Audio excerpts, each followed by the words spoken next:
So I saw a video where you said who you choose as a spouse will dictate your success or failure.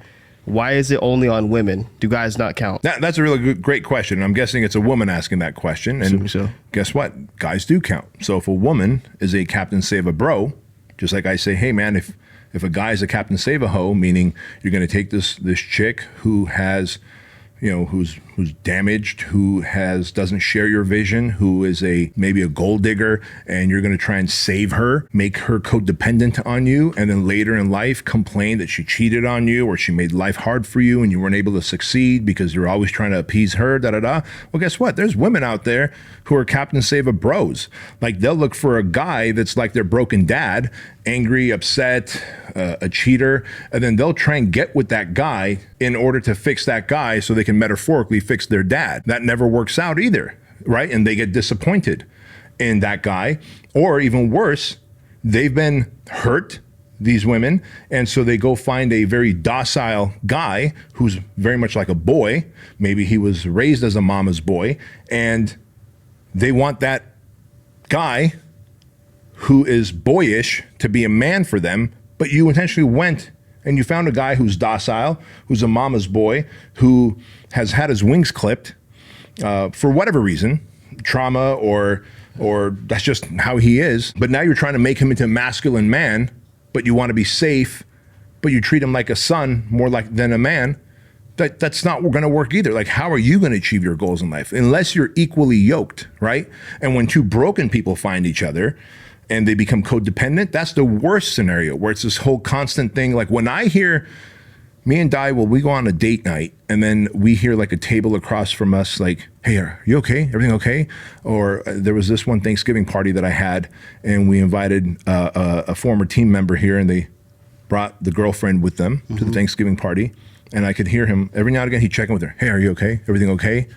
And I knew for a fact that like he definitely had some trauma in his life. He was definitely a hurt boy, right? Yeah. And it was obvious that he found a hurt girl.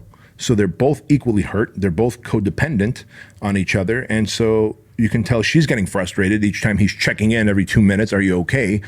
and I'm getting frustrated like, fuck, bro, she's okay. Leave her alone. Yeah. So yeah, guess what? This applies to women as well. If you go find a dude who's a fucking asshole or who's a child, a man-child, and you try and make him your project and try and make him a man or try and make him a proper daddy or try and fix your daddy issues by finding a fucking angry, broken dude, you're equally going to have a shitty life as well. And the answer to that is become whole, master yourself, figure out who you are and heal.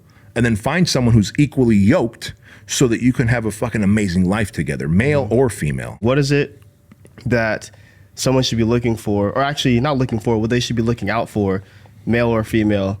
And the reason I ask is because I feel like this happens a lot nowadays.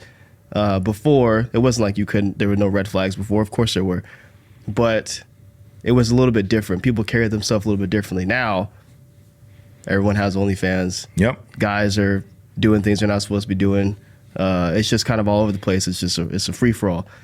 So what do these guys and girls look out for when it comes to picking the mate? Because I feel like this happens a lot where people are, it's just kind of upside down nowadays. Yeah. And so a lot of things happen.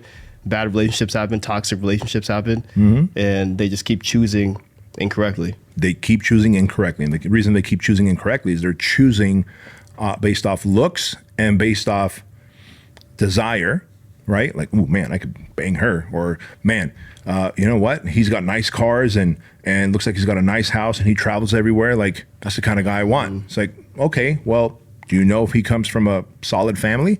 Do you know if mom and dad are still together?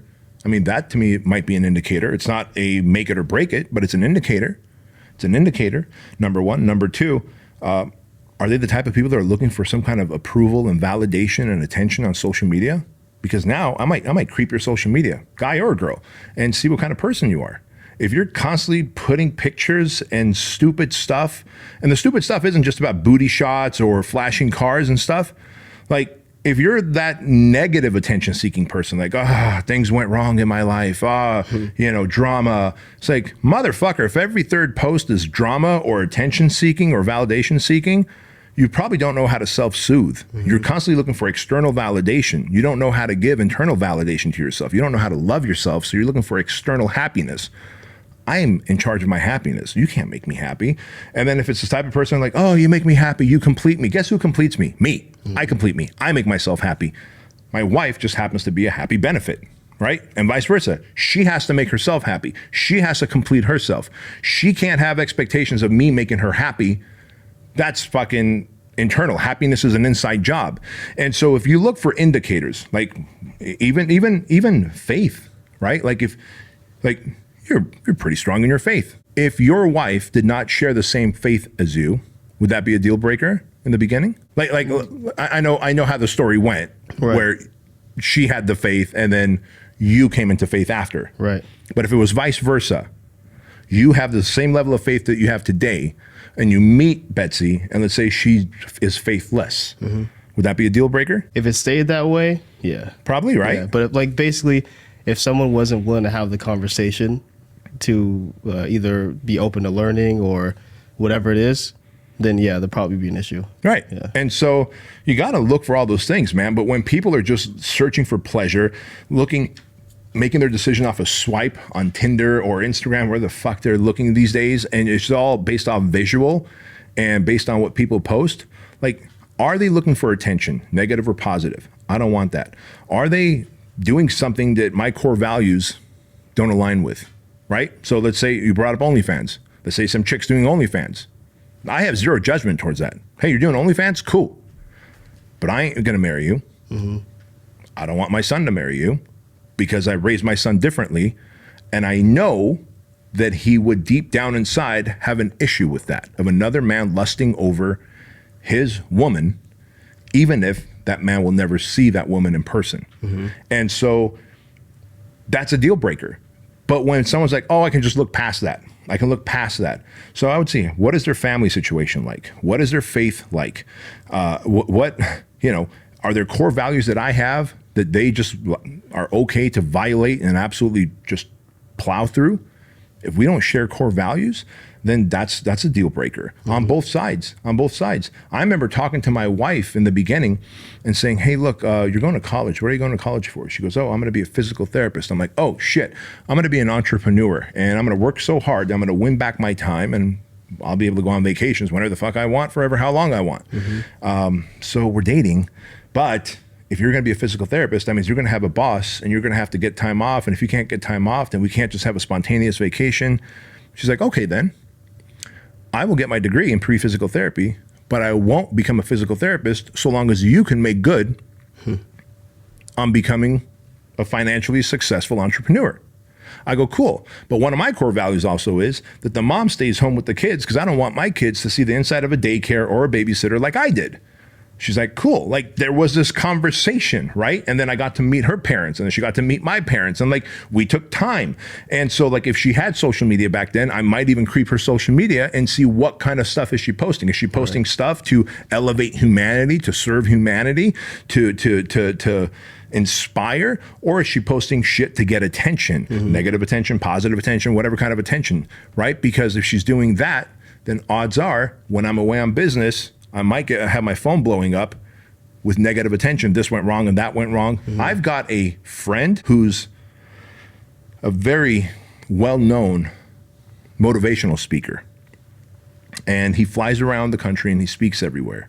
He played a voicemail for me that his wife left. It was 32 seconds of his 2-year-old daughter screaming, crying. And I was like, bro, what is up with that?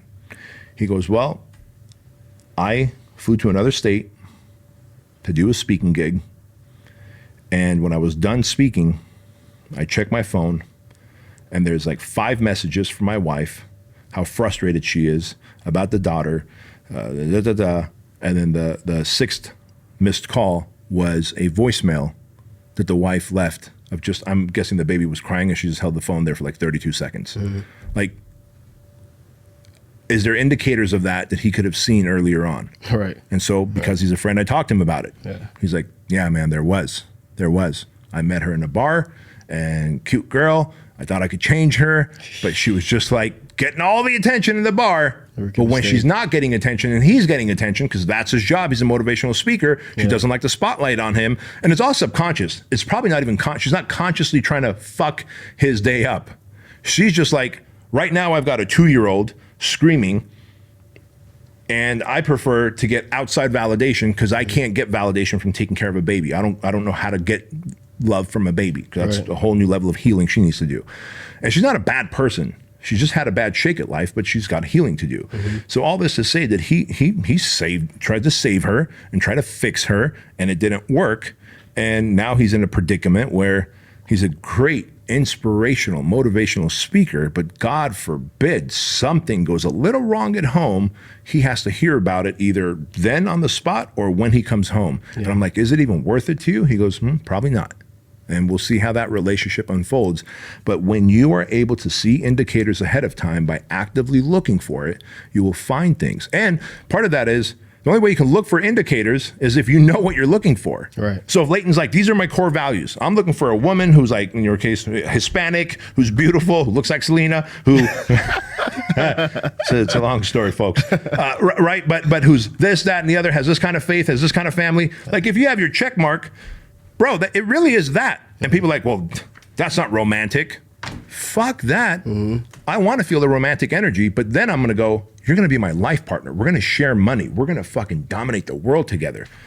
So I need to start checking off my fucking boxes. Exactly. Oh, 9 of these you don't fucking fit. Yeah. So are you willing to make those changes? And she might go, bro, 10 of mine you don't fit. Right. And then I have to decide if I want to make those changes. And if we compromise, let's go. And if we don't, kind of like what you did earlier, shake hands and part ways as friends.